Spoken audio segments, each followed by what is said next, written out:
رستے میں ایک بدو نظر آ جاتا ہے، بدو ملتا ہے، اس سے کفار کے لشکر کے بارے میں پوچھتے ہیں کہ تو نے دیکھا ہے؟ اس نے کہا نہیں، اور پھر اسے صحابہ نے کہا یہ اللہ کے نبی ہیں، سلمہ، آپ انہیں سلام کیجئے۔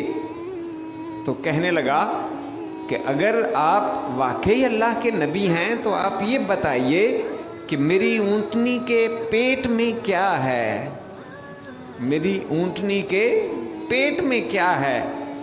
ایک صحابی وہاں موجود تھے اور وہ آگے بڑھ کر کہنے لگے ارے تو لا تسأل ھذا، یہ بات جو ہے وہ تو ہمارے نبی سے نہ پوچھ، میں تمہیں بتاتا ہوں تمہاری اونٹنی کے پیٹ میں کیا ہے۔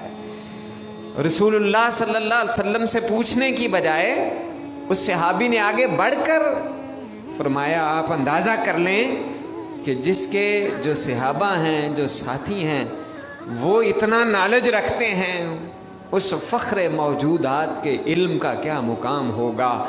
وہ صحابی کہتے ہیں کہ تو نے اس کے ساتھ برائی کی ہے اور تجھ سے اس کے پیٹ کے اندر بچہ ہے۔ رسول اللہ صلی اللہ علیہ وسلم نے فرمایا کہ تو نے یہ بات تو کر دی ہے لیکن تو نے اسے رسوا کیا ہے۔ یعنی رحمت عالم کا اور حبیب کبریا کا اب کردار دیکھیے کہ ایک بدو کے لیے بھی آپ صلی اللہ علیہ وآلہ وسلم نے اس کے عیب کی پردہ داری کرنے کی کوشش کی ہے۔